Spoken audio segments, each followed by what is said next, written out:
As Independence Day approaches, it's time to pick up a good book and read it. And the book I want to recommend today is Robert R. Reilly's America on Trial: A Defense of the Founding.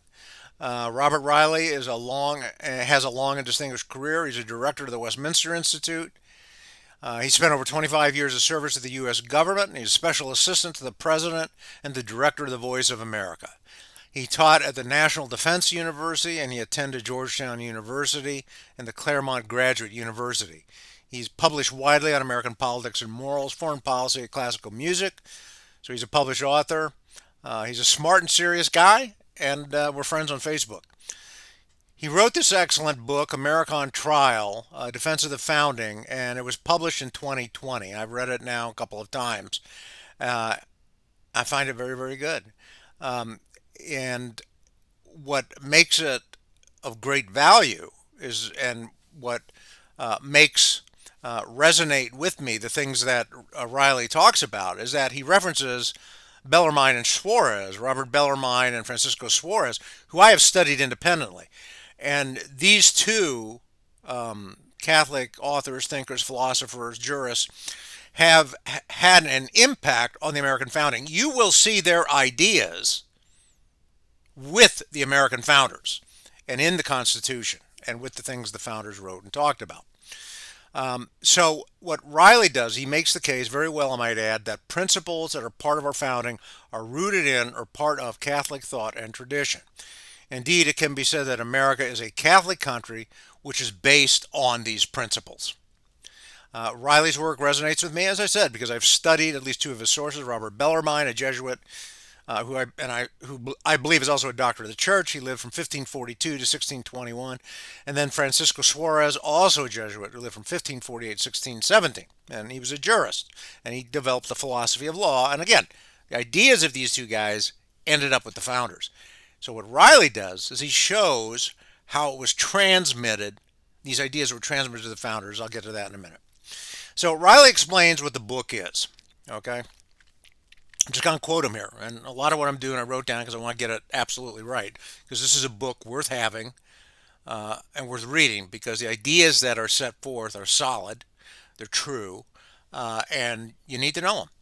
So Reilly explains what the book is about. He says, quote, "This book is not so much about the founding itself as about the provenance of its ideas." So where did the ideas come from, in other words? And Reilly traces them and he explains them in clarity and in truth. This is why you need the book. The book's purpose is to demonstrate that the ideas of democratic constitutional government have only one set of roots in human history, and that is Christendom, strongly influenced by its antecedents in Jerusalem and in Athens, and only Christendom has ever indigenously produced modern constitutional government. That's true. Very significant. Here's a summary of what we shall present in greater detail. From Athens: the existence of universal truth, a rational universe ordered by a divine intellect, the primacy of reason in man's moral life, the existence and immutability of human nature, and the existence and the immortality of the human soul. From Jerusalem: monotheism, creation ex nihilo, the fundamental goodness and reliability of creation, man made in the imago Dei, or the image of God, and salvation history. Finally, from Rome: Christianity, the universalization of the truths of Judaism, stated above, the incarnation and the culmination of salvation history in Christ, the de-divinization of the world, the final end of pantheism, the separation of the sacred from the secular, and the recognition of the inviolability of the individual person. End of quote. And that's from page 10 of his book. The principles or the ideas of self-government were found in antiquity with the Greeks, but also with Suarez and Bellarmine. A key player, a key transmitter of ideas of self-government that informed our domestic society. And this has always been a question with me. How did the founders get this? So a key player, get these ideas, these great ideas. A key player, a key transmitter of ideas of self-government that informed our domestic society, our domestic self-governance, our founding, was someone called Algernon Sidney, who was born in 1623 and died in 1683. His ideas of self-government ultimately got him executed by Charles II. but he was the transmitter of ideas from Bellarmine and Suarez to the American founders. According to Reilly, and I believe this is correct, Sidney's view on law was consonant with Bellarmine's. Reilly concludes that, quote, Sidney's work conveyed influences from the Middle Ages through Hooker, Bellarmine, and Suarez on the subjects of equality, popular sovereignty, the requirement of consent, the rule of law, and the right to revolution directly to the American colonies. So these ideas came from the Middle Ages, Catholic Middle Ages, through Hooker, Bellarmine, Suarez, to the American founders. And these ideas were the ideas of equality, all men are created equal, popular sovereignty, governments get their powers from the consent, the requirement of consent, governments get their power from consent, all political power rests with the people, the rule of law, and the right of revolution, the right to overthrow a tyrant, which is a Christian, a Catholic idea. You have the right to overthrow a tyrant. Of course, John Locke, who was a contemporary of Sidney, also had an impact on the founders with his ideas. And his ideas came to us largely through Cato's letters in the 1720s. But the reality is that the ideas of Suarez and Bellarmine came to the founders, according to Reilly, largely through Sidney. I will tell you that I believe the ideas of Suarez also came to the founders through another channel, which I've talked about, I've written about, and I'm going to be talking more about and writing more about. And that the American founders received these Christian ideas and implemented them with the founding of America and the maintenance of America. So let's go on. What are these ideas that Reilly's talking about that I mentioned? Okay, one, sovereignty of the people. In Bellarmine's Apologia, he states that, quote, the authority of kings did depend on the common consent of the people and not on divine right.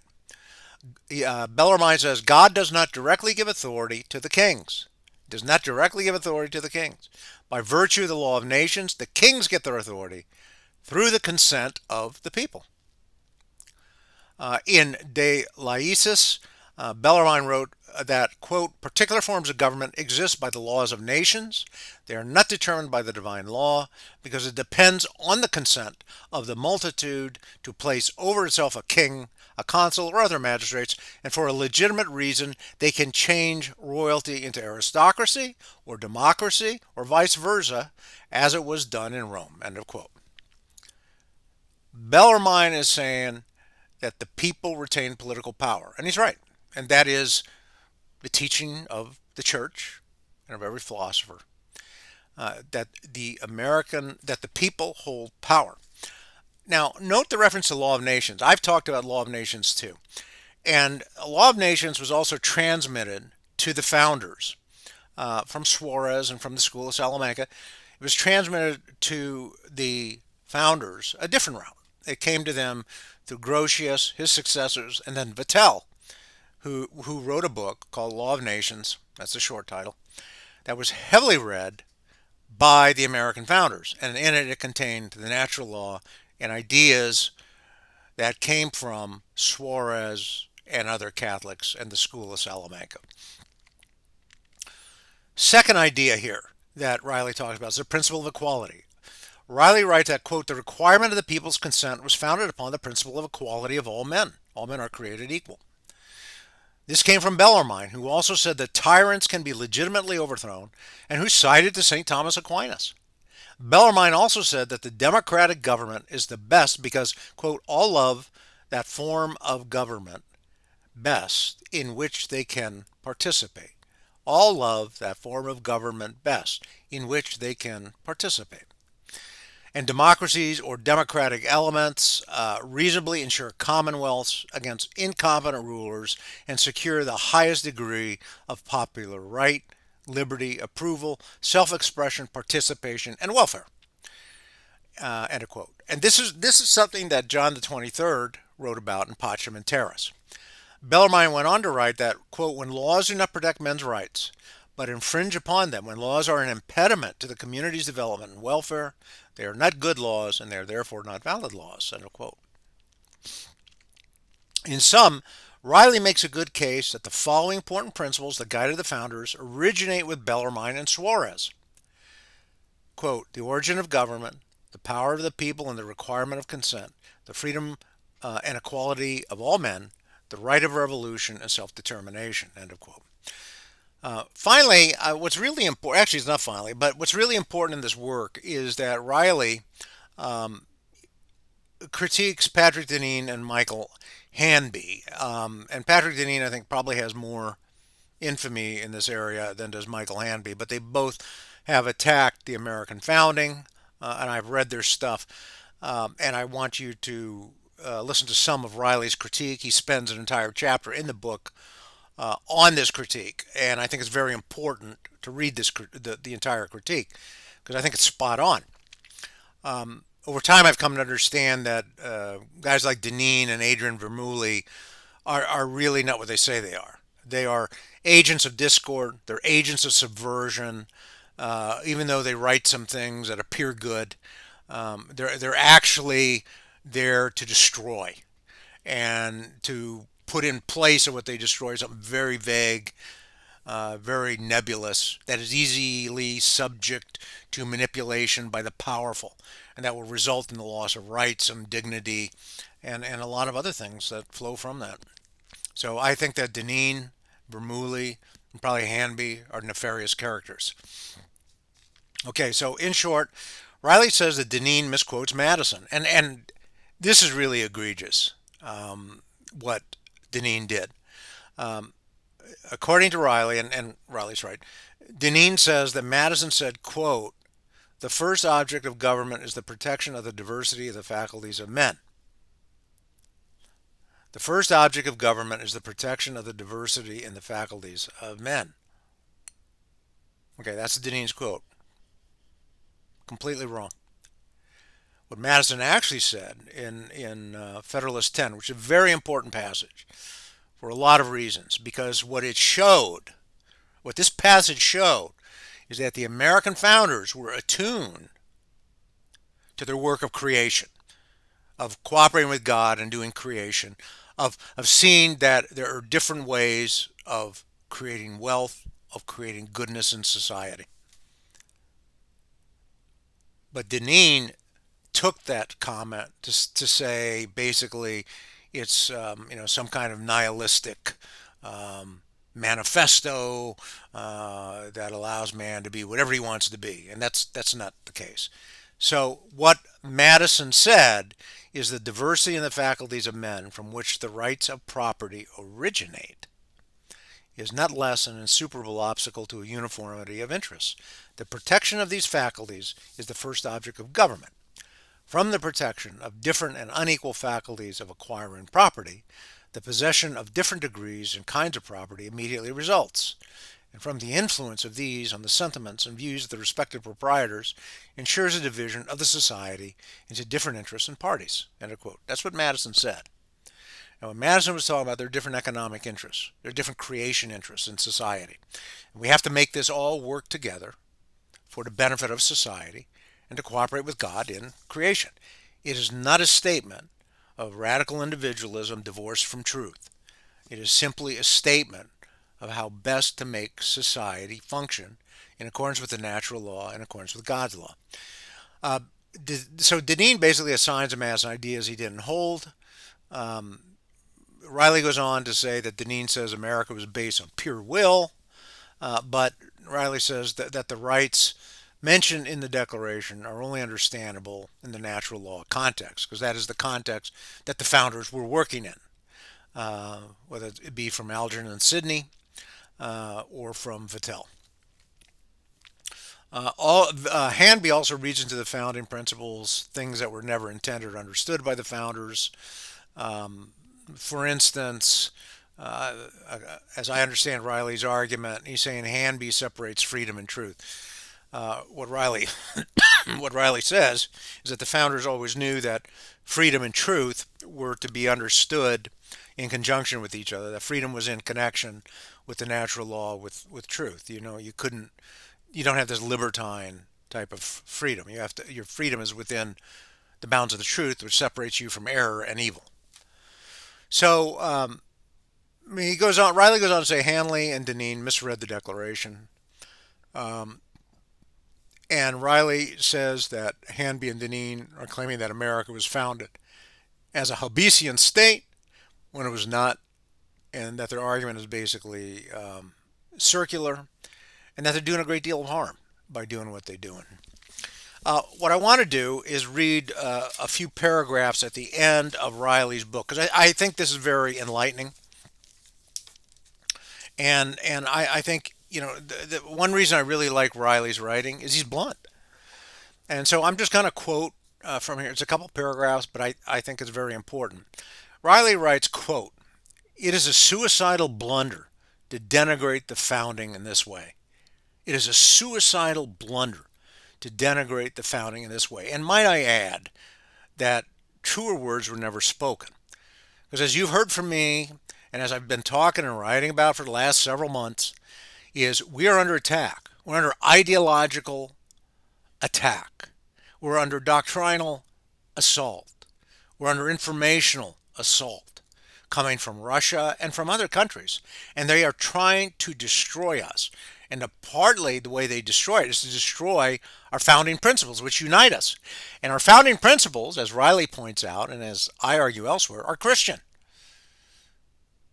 America is Christian, and our enemies are not. And they are attacking us ideologically and saying that what is Christian is not, and that you have to accept devolution in the form of tyranny, in the form of Putin, in the form of nationalism, populism, which are all lies, just lies, which call for the emergence of tyrants who act arbitrarily and capriciously. Because what you have with the American founding is a very clear system, a very well known system of action. It's not arbitrary, it's not capricious. It's pursuant to certain clearly identifiable rules, principles, or laws. What the devolution of Putin and others offer is arbitrariness and capriciousness. So Reilly says it's a suicidal blunder to denigrate the founding of this way. And Christianity offers certainty too. It is a suicidal blunder to denigrate the founding in this way. Those who do so automatically exclude themselves from the public arena by conceding it to their opponents, thereby accelerating the very decline they decry. They should heed Gerhard Niemeyer's warning, quote, "The critic who forgets that he is a citizen produces not a changed order, but sheer disorder." The critic who forgets that he is a citizen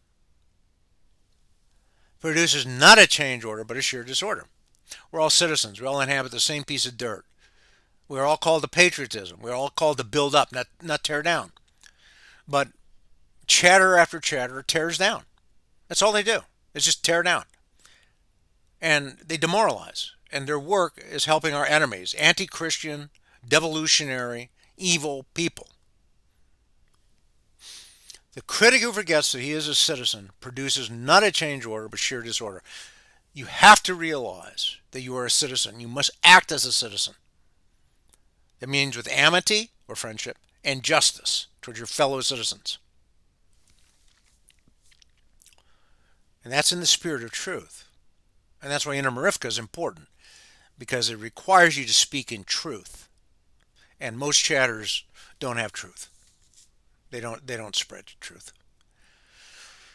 Reilly goes on to say, the critics also ought to consider the words of President Calvin Coolidge in his oration on the 150th anniversary of the Declaration of Independence in 1926. He said, "It is often asserted that the world has made a great deal of progress in 1776, that we have had new thoughts, excuse me, new thoughts and new experiences which have given us a great advance over the people of that day. That we may therefore very well discard their conclusions for something more modern. But that reasoning cannot be applied to this great charter.